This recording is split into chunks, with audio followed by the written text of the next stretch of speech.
Y'all on level 1, I'm level 3. Pounding on the table for my team. Every night I flex, I'm making big moves. That's a big move. Big money, big moves. We're here live with Riley McAdams of Pounding the Table. Yours truly, Avi Mash, and we're here with Alex Rodrigues. Alex, I've been a huge fan of yours actually for over 20 years. So I don't know if you know this, but back in the days when you were on the Mariners, then on the Yankees, you had that little fling with J-Lo, you know. Now, this is obviously a very different Alex Rodrigues. I'm glad you gave me the courtesy laugh there. But Alex, just kind of starting off, I'd love to introduce you to the world, right? Could you just give us a quick rundown as to, who you are as Alex and really what Embark does at a high level? And of course, we'll dig into that a little bit further. Yeah, sure. First off, thanks for having me on. Great to get to chat with you guys. So a little bit about me. I grew up in Canada. I've been doing robotics for 15 years. I built the first self-driving vehicle in Canada. And then I've been running Embark for the last 5. So we started Embark in 2016. Embark is a self-driving company. And what really differentiates what we do is we're focused specifically on the trucking industry. And we're focused specifically on building software. So you can kind of think about that as the 2 pieces of the Embark business model. And we've actually been running self-driving trucks on public roads longer than any other company in the United States. So over the years, we've really gone from kind of a contrarian bet in the self-driving space to now one of the oldest, most successful companies working to bring this technology to the market. I'll give a very quick overview of how we sort of the current state of play. So I mentioned we're 5 years old. Today, we're just over 200 people. We operate a fleet of trucks in Southern California. So we actually have a whole bunch of trucks that are owned by Embark that have safety drivers in them, but that are operating autonomously on a daily basis. And so we're taking those trucks, we're moving freight for big commercial partners, folks like Knight Swift, folks like Werner, folks like HP or AB InBev. And so we're working with some of the biggest shippers and carriers in the United States, moving freight in the US Sunbelt today. And then, as you mentioned, Embark is in the process of going public. So we announced a SPAC transaction with a company called Northern Genesis Acquisition Corp in June. And when that closes, which we anticipate to happen in Q4 here, it will result in Embark becoming a publicly traded company and having a $5 billion valuation in that transaction. That is extremely exciting. Lion Electric's another trucking company. I know they do a lot of stuff in Canada, so don't sleep on Canada. You guys are doing some great things up there. I don't know if you know this or not, but Lion was Northern Genesis's first NGA was the ticker. Yeah, that's right. Big fan of this is NGAB. Yeah. Exactly. We were having a quick conversation before the show. Before I got into software, I was in the logistics doing 3PL. And so a lot of this is fun to kind of resurface. And I'm sure we'll get into some deeper questions in just a bit here. You didn't talk too much about yourself. I think it's really interesting because you're in your early 20s, I believe, right? So like, how does someone in their early 20s, I know you, like literally before the show, he was calling you Elon Musk of your generation, literally the next Mark Zuckerberg. He said, as a young age, were you one of these Mr. Fix-Its? You were creating robots while people were playing football type thing? Yeah. So I'm 25 for another 2 weeks. Wow. So it'll still probably celebrate your birthday then. Live. Yeah. My background is definitely like I've been doing robotics pretty much since always. So if you go all the way back, the first thing I did was something called First Robotics, which is this competition for school age students. And then they have adult mentors that kind of oversee the teams. Mm-hmm. And so you can be involved at different ages. And it's actually incredibly competitive. There's over 2,000 teams. The world final, it's international. World finals are held. The years I did it, it was in the Georgia Dome. So you literally in the football stadium. That's so cool. So it is still like one of the coolest things that's ever happened is walking out from behind the curtain for world finals. And you can't see anything because the lights are coming down. Yeah. And you just hear the crowd of 20, 30, 40,000 people. Wow. So they filled the whole thing up. That's awesome. Yeah. That's amazing. And you're what, like 15, 16 when you first did that? That's insane. So I was when we were like first sort of doing that top level stuff, I started doing sort of the lower levels at first when I was 11. On your Twitter, that's on your profile. I was building robots at 11. I laugh at that every time I see it. That's so insane. Yeah. So that was, I obviously loved that.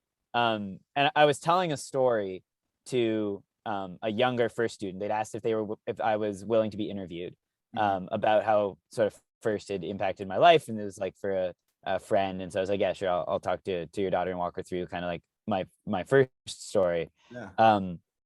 And I realized that it just sounds ridiculous when you sort of hear it out loud. So it's like at 11 I started building robots, right? And then at 12 I convinced the coach to get rid of the team he had and start a team at the next level up, because I wanted it to be a bit harder, right? And so we did that. And then when I chose my high school, I picked my high school because it was the only high school in Western Canada with a FIRST robotics team, and I wanted to be on that team at the top level. So I joined that high school.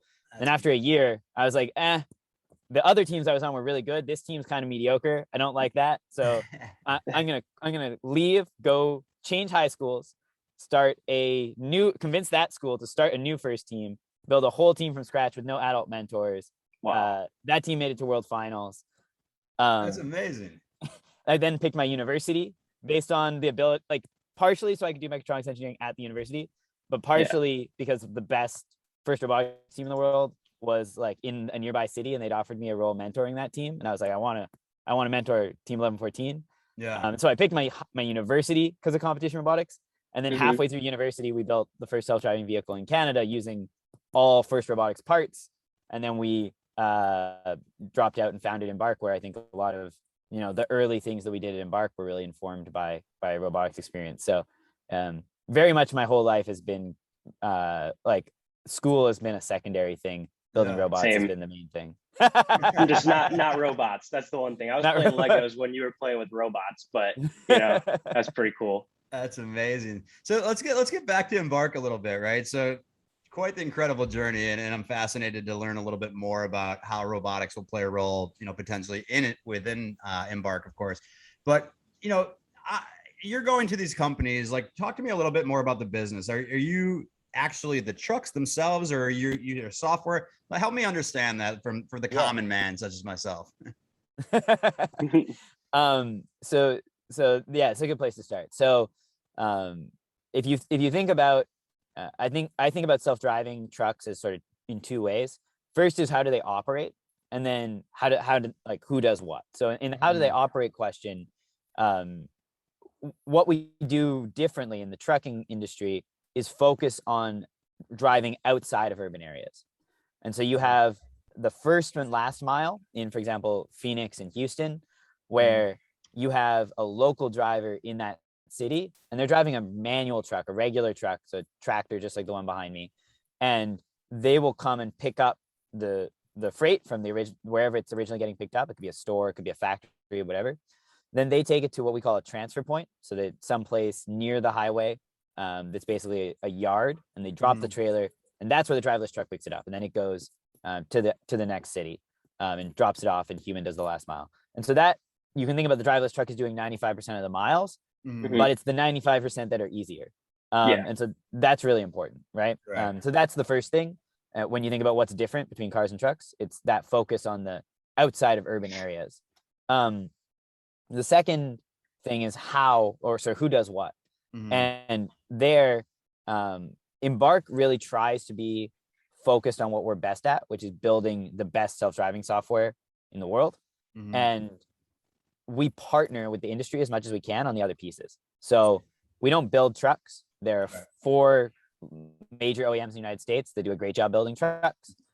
We of course spend time talking to them and also the parts suppliers that go into those vehicles. But we don't try to build our own truck.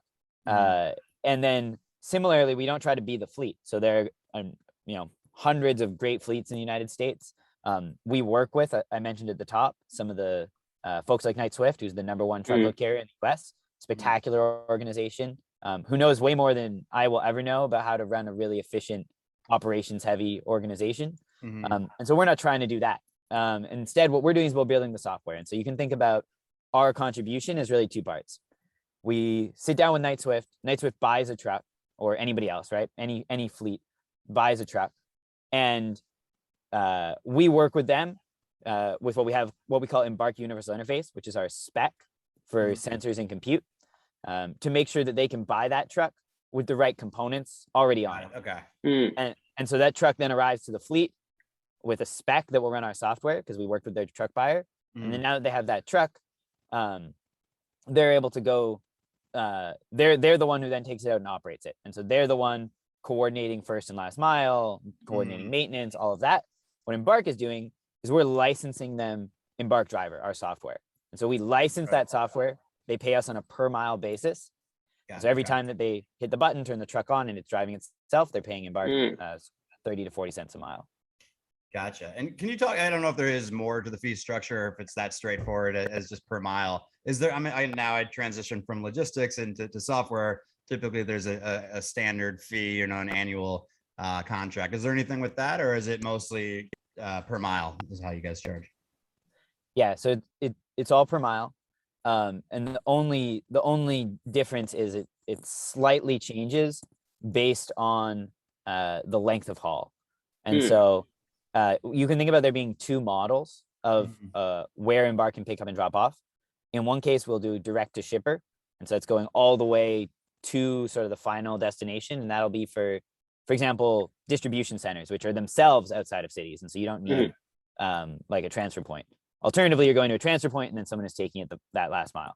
And so basically you can think about the fee structure. The highest fee you pay is if it's going direct to shipper, because then we're providing maximum value. And then a little bit down from that is if you're on a very long haul where it's transfer points, but they're really far apart. So you're driving 2-3 days at a time. And then one level down from that is at the very bottom will be transfer points on shorter hauls where there's sort of incremental effort required to hand off the trailer. And so we actually reimburse some of that cost to the fleet to make sure that it's economical for everyone in all those cases. So real quick, and then I'll let Riley ask questions because I see you eager over there. So this is interesting, right? Because like with the drivers, you have to check in, right? You can only drive a certain amount of time. Yeah. So with that, like now that there's no driver involved, right? If it's driverless, do those rules no longer apply? Can the truck go straight through? Yeah, that's right. So this actually was clarified in AB 3.0 a couple of years ago. So like the federal autonomous vehicle frameworks. And this was a big step for us. Something our policy team was heavily involved in was getting clarification that all the human rules in those rules don't apply. So you don't need to have your seatbelt buckled in. You don't need to pass a drug test. And most importantly, of course, a driverless truck doesn't need to subscribe to the hours of service. That's incredible. So yeah, that's probably the best part. Faster. They don't have to stop for 10 hours. That's huge. Yeah. And so one of the questions that I have is, so as great as that is, like someone needs to be able to fill up these trucks, these semis. Like, how does that process go? Is there, going to be like stations, all over the country where people are just going to fill these up, or how does that work? You mean with gas? Yeah, with the gas. Yeah. Or electric when it gets to that point. Yeah. So actually the trucks can go surprisingly far on a single tank. And so you don't end up needing to refuel them that many times. You do need to refuel them a handful of times on a cross-country journey. Typically you can see a truck that can do about 2,000 miles. And so that's basically half the country. Yeah. But what we've done, part of sort of kickstarting the ecosystem, or priming the pump as we call it, is making sure that there is that ecosystem of locations that can be used. And Embark has relationships with some of the biggest truck stop operators in the country. So we're one of the public ones is a company called Pilot Flying J. They operate 800 highway adjacent truck stop locations across the United States. And we think that's a great partnership sort of in the early stages today, but we think it's a really exciting opportunity where Pilot or somebody like them can get additional revenue with the truck stopping in on a cross-country voyage, and at the same time truck can get refueled using existing real estate. Yeah. Okay. So along with that too is with these semi trucks, like how far can you guys implement your system into like a semi, like say 10 years old, 15 years old? Like, have you tested 10-year-old semis with the systems, or is it kind of just new models, or like how does that go? It has to be new. It has to be new. It has to be new. So it's always starting with us sitting down with the truck buyer and making sure that the base truck is meeting the spec, and then working on sort of what does that upfit look like to go beyond that. But you think about the base truck needs certain pieces in place in terms of computer controlled brakes, steering, throttle in order for you to be able to then put a self-driving package on top of it. Got it. Interesting.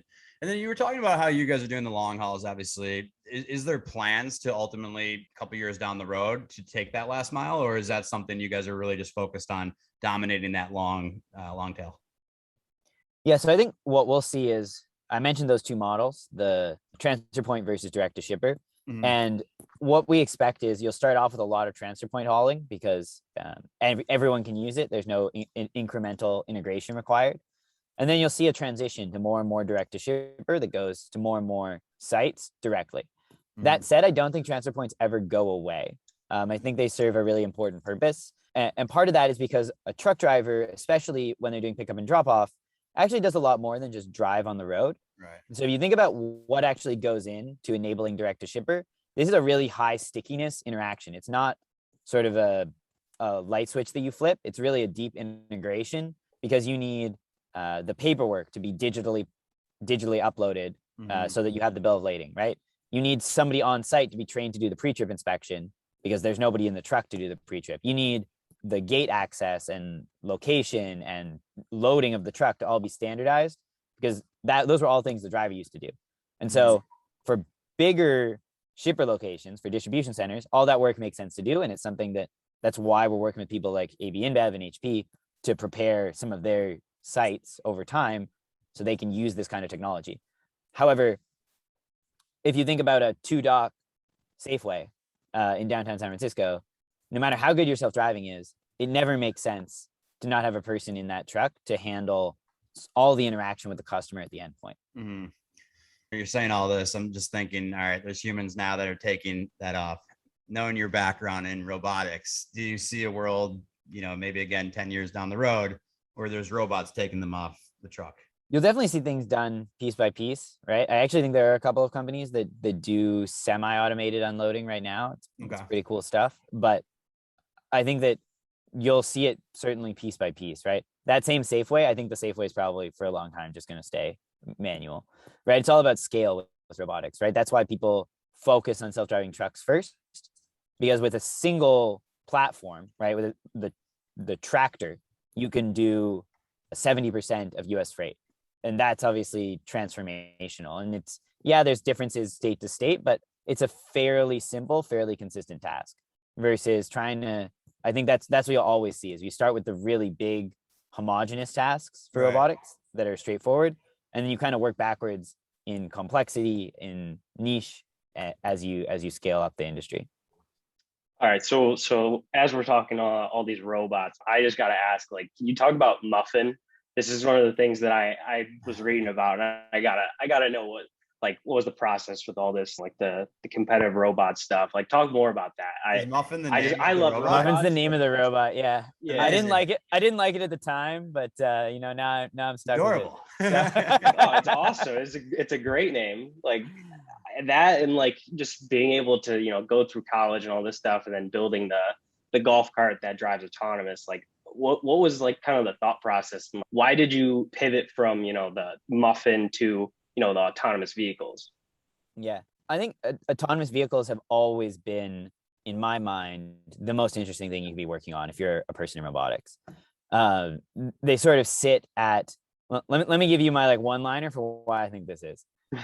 In 2040, when kids look at pictures of 2020, what's the first thing that they'll notice? I think the answer is very clearly, they'll be like, why is there a guy sitting in the front seat of that car driving it, right? It will be the most notable thing between now and the medium future that humans drive cars. And the kids will ask obvious questions they'll be like, oh, he's driving. And they're like, isn't that dangerous? We're like, yes. It was the number one cause of death from 8 to 35. Yeah. And yes. No, it makes sense. Right now. They are 100% going to be asking that question. I wrote in college, I swear to God, I was just getting chills because I was having this discussion about how one day we'll look back and almost laugh that there was car accidents, right? How did that happen? How did people literally allow humans, like you're saying, to drive when people could be drunk or whatever it could be? It's crazy. Right. Yeah. It'll be today we let, doctors just do stuff without science. They just put leeches on you and no idea that it, like, whether it was safe or not. Like, didn't people die? And they're like, yeah, people died. It was like the best we had, right? Yeah. And that is what robotics will be. Once self-driving is here, it will be unthinkable that we ever did it any other way. And so I think as a roboticist, this is what you want to be working on. And I've spent a lot of time trying to deal with the inherent tension of self-driving is by far the most interesting thing you can be doing in robotics. It's also very hard. And one of the things I learned over many years of competitive robotics is how important doing something simple is if you want to get it to work well. And so there's this inherent tension between those. And you can see, I think, with what we did with the golf cart and then later with Embark, us sort of grappling with this question of how can we do this hugely impactful thing, but do it in a simple way, which is actually solvable. Yeah. So I'm no longer eligible for 30 under 30 because I'm older than that. But I did see that you were the Forbes of 30 under 30.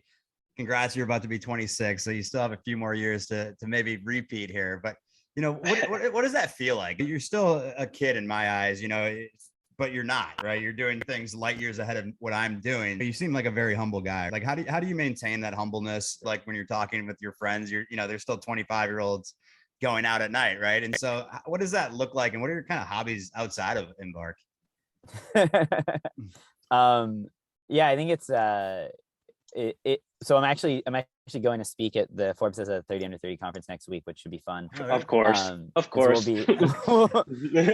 We'll be talking to that. I think it's interesting tension, right? Because at Embark, I've been working on robotic systems pretty much as long as anybody anywhere in the world. Like, I've been doing this for 15 years. And it happens that I started when I was 11. And so I'm pretty young still, right? But yeah, like a lot of the techniques and technologies we're using were invented in that period. And there are a lot of people that, so there's very, very few people who have more experience. And I think at Embark, it's interesting because inside Embark, it's kind of a non-issue. Like inside Embark, that's not the thing that you think about when we're having conversation. Hopefully I'm mostly giving good input when we're having conversation. Like that's what people care about, right? Yeah. They don't really care about how old you are. Obviously outside, it's a huge thing.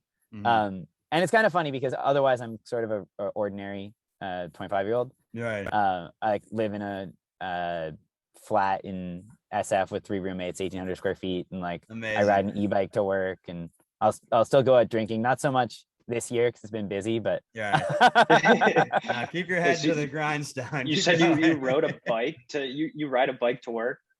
Yeah. Wow, that's humble right there. That's the definition of humble. One of the questions that I have is so you dropped out of college, which you had to at that point. But for what it's worth, I'm not an advocate of dropping out of college. No. In general, don't do it. If you happen to have a company and a unique opportunity that's obviously like, once in a lifetime, then maybe consider it, right? That's my 2 cents. And along with that, so the Peter Thiel like fellowship, you were in that, right? I'm not too familiar with that, and I think a lot of our listeners are familiar with Peter. Like they know a lot of the companies that he invests in.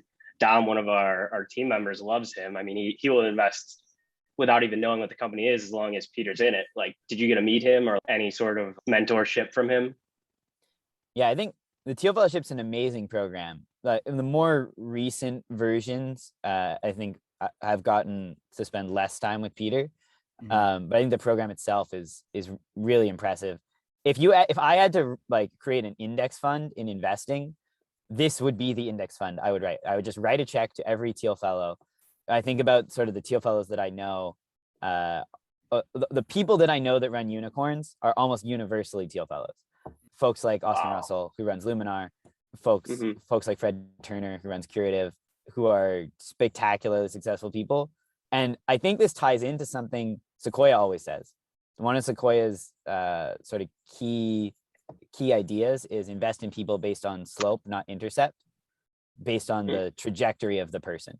And so I think in general, the Thiel Fellowship kind of finds the best people who don't really have any good reason to be good yet. And so that in order to be at that level, you have to have a pretty high slope. And I think it's certainly a very, very cool program. You get to see people go from nothing to really successful companies. Almost, it feels like overnight. In reality, it's like 5 to 10 years, but yeah, like it feels like overnight.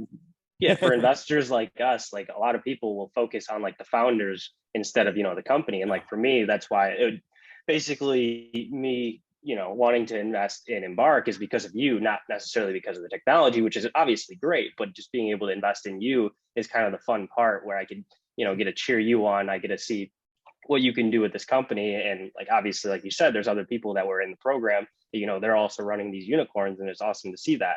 Everyone's super we'll young. bring you out to SF and put you in a truck, and then you'll be investing Awesome. mostly based on the Absolutely. technology. Riley with a Dream come big true for smile me. on his face. Quick question. So obviously being in SF, you're very, aware and being in your space of what's going on at the ports. I see all these tweets and these images of just massive backlog. And so how has that impacted your business, trucking in general? Does that slow you guys down a little bit in terms of the business? So there's a few different ways of looking at it.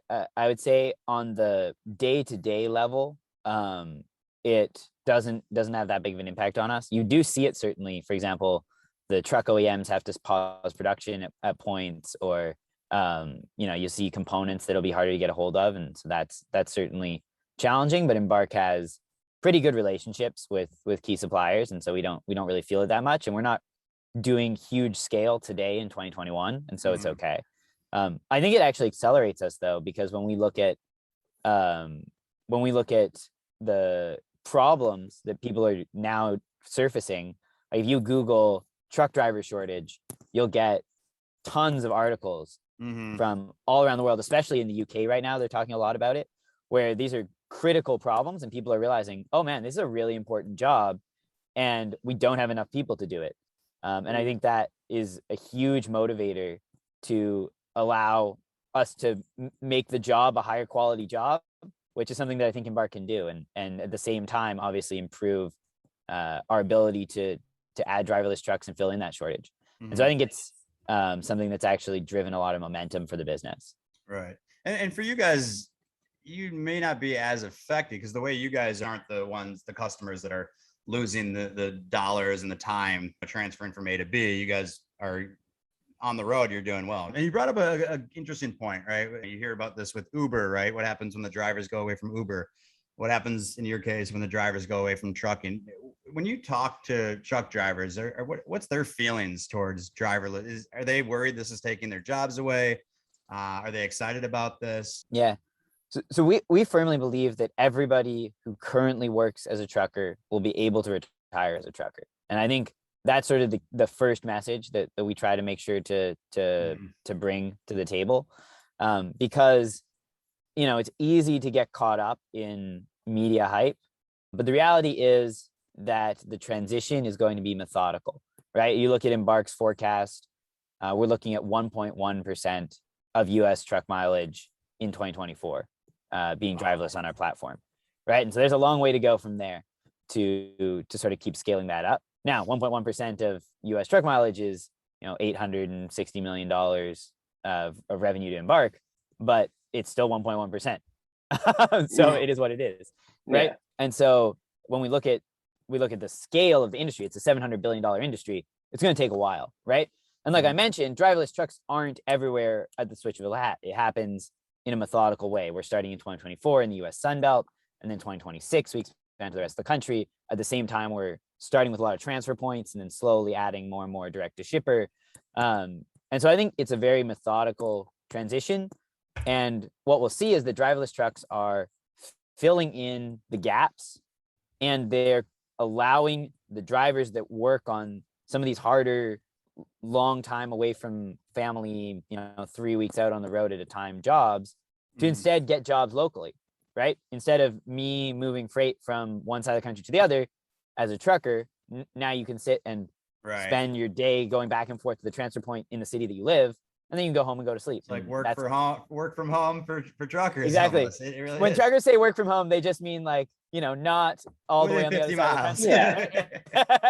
Yeah, which I think that's going to help out everyone just mentally being able to pick up semi trucks. I think you mentioned in one of the interviews saying I think the average age of a trucker was like 55, almost retired. I think this was 2017 Disrupt, I believe. You mentioned that, so it's probably closer to 60 now. But do you think that that's kind of like starting to get to the point where you're going to see more younger truck drivers coming into the market, or what do you think? Yeah, so I think what's challenging is that the job is just less attractive to the younger generation, right? Like I don't know among your friends, but certainly among my friends, even ones who are wanting to work in sort of trades type jobs, they want to work in trades where they can still have a family and have a normal life, right? And in a previous generation, being over the road was something that people were more comfortable with. I think people are much less comfortable with it today. And so it makes it really hard to attract drivers. That's one of the reasons that big fleets are excited to work with us, because when a big fleet starts working with Embark, right, the net impact is that fleet's going to be really successful. They're going to be able to grow the number of lanes that they operate on, the number of packages they deliver. And at the same time, they're going to be able to hire drivers in local jobs and give all of their senior drivers local jobs that they've been wanting, and then bring in more. And so I think when driver sees a fleet starting to adopt driverless, the net impact at that company is going to be the ability to recruit goes up, but the number of people employed goes up.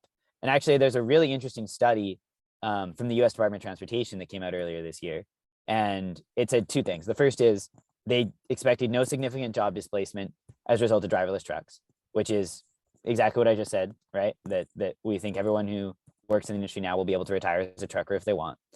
And two, that they studied the broader impact of driverless, and they asked the question, how will this affect workers in general? And the answer was they expected more than $200 of average wage increases on an annual basis for the average US worker, not in trucking, but across the entire economy.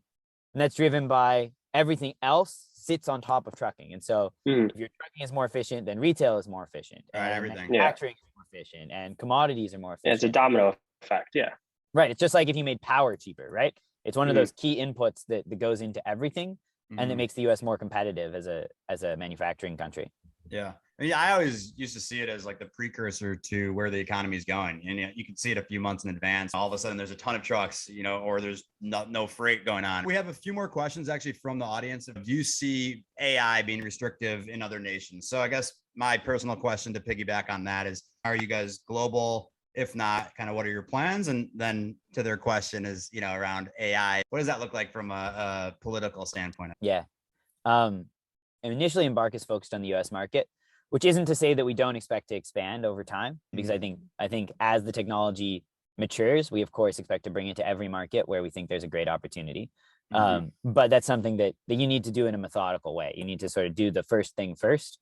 The first thing is to make a great product for the US Sunbelt, right? And then sequence things appropriately. But of course, we hope to bring the technology to every market where it's going to be able to bring value to people. I do think that we're starting to see more and more realization of the impacts of data and AI and self-driving as national security technology. And I think this is one of the reasons that Embark feels pretty good about how we positioned ourselves from a regulatory perspective.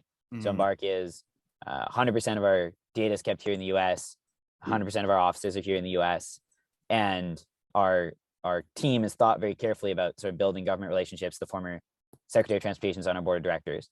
So I think that's really important. It positions us really well. Not all the companies in the space are sort of US focused. And I think there's some competition between US and China on this point. And I think Embark really being pretty clear about what side we're on, I think is an advantage when it comes to deployment here in the US, especially as this gets bigger and bigger, right? I think when it's smaller, governments haven't yet started paying attention as much. As it gets bigger and bigger, right? You'd much rather be Cisco than Huawei. So staying under the AI, talk, what is the cash burn kind of looking like for you guys while you guys train this AI leading up to, 2024, 2025, when you guys are set to actually, deploy it? Yeah. So I can't say any more than what's in the filings. Okay. But what I can give you at a high level is Embark expects that, so the SPAC transaction will raise $614 million net of redemptions. And we expect with that money, it funds us through 2024 with incremental cushion. And so one of the things we're really excited about the SPAC opportunity is it allows us to fill the war chest, basically, to execute against what we're planning to do. and take that piece of the equation off the table. Touching on that a little bit more, walk me through the SPAC process, right? There's been a lot of noise, a few months ago, like every SPAC was just flying off the shelves, and people would just blindly grab a SPAC, right? Learning more about your company, I feel like you guys are going to be one that definitely breaks through that narrative. And why did you guys, I guess, go that route versus a traditional IPO? Yeah, I think that definitely the universe of SPACs has good companies and bad companies, and we've seen, like, there was a period where nobody bothered to check the difference, and I think we're now at a spot where good companies do really well, but it's certainly harder for companies that maybe shouldn't have been with the product in the first place. For Embark, we really had a lot of options, and I think that's certainly one of the things that differentiates the good companies from the bad companies. Is, did you pick this from a position of strength or a position of weakness? And for us, it was certainly one option among many. But I think what was really attractive for us was that it gave us the opportunity to tell the story in a tighter way with investors. And what I mean by that is really, really two things, right? One, we got to work with Northern Genesis, who's highly respected. Obviously, Lion was a huge success, very knowledgeable. And we were actually able to bring the Northern Genesis team out, put them in the truck, have them go for a ride, have them sort of see under the hood under NDA. And so they were able to really get a level of confidence about how solid the technology was. And that was extremely helpful when we went to have conversations with the rest of the investor world, because now you have these very credible guys who are able to say, yeah, we've been there, we've seen the vehicle, and the technology is real, right? It's sometimes hard to tell in technology businesses for an investor who can only spend an hour or two on it. How do they know? And so having somebody who could speak to that, who was highly credible, was very useful. And then the PIPE process we thought was a really positive one, where we're able to actually get to know investors under NDA with a little bit more of an opportunity to share more of the future looking vision, which you can't really do in an IPO. And so we got to know the investors a little bit better and build those relationships. And so I think it's a really exciting product. I think it's going to go through additional waves. We're definitely not done here. And sort of as it figures itself out, I think it's really useful in some cases. And at the same time, there needs to be some of the chickens coming home to roost for people who didn't look where they were putting their money, right? Love that analogy. We're going to hit you with one final question here. Is just thinking about the future. Obviously, I don't know if you self-proclaimed futurist. I'm looking at you as a futurist here, and really, focused on where the truck is going, per se. What are you most excited about for Embark over the next 5 years? And where do you potentially see you guys going in 10 years? Is this something that potentially could get into shipping or planes, or, what does that look like potentially? Yeah. So I think Embark is going to be very methodical. If we hit our goals that are already public, the 2024 Sunbelt, 2026, and continue to scale sort of to the rest of the country, and then that puts us in a position in 28 and 2030 to really be looking at how do we continue to grow the business and expand it out. So I'm not going to speculate too much on where we'll take that. I think that you'll have to wait and see.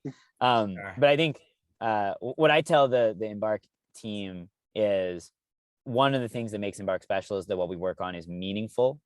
And the definition of meaningful in my mind is, does it get more or less important as you get more and more time perspective looking back on it? And I think it's very clear that when we look back on this, with my grandkids, which, my age will be a little while. But when I look back on this with my grandkids, this will be incredibly impactful, because this is the start of something really big, right? And I think that's one thing that makes Embark a little bit different than your everyday SaaS business, right? Where it's the start, but maybe the SaaS business at the end. Embark is really one of a handful of companies at a frontier of what's going to be bigger than, by a significant margin, bigger than SaaS, bigger than mobile phones. And so it'll be a lot of fun to get to be a piece of that wave. That's incredible. Thank you so much for joining us. Yeah, thank you, Alex. When I look back with my grandkids, I'm going to say, hey, I had a conversation with Alex of Embark, early on. So thank you so much for joining us today, Alex. Really appreciate it. We're excited to see where you guys go, where you go individually, and really where Embark can go over the next couple of years. So we'll be watching. The ticker symbol is NGAB. Riley needs to get in the truck out in San Francisco. So really appreciate your time, and look forward to connecting again later on. Awesome. Thanks, guys. Y'all on level 1, I'm level 3. Pounding on the table for my team. Every night I flex, I'm making big moves. That's a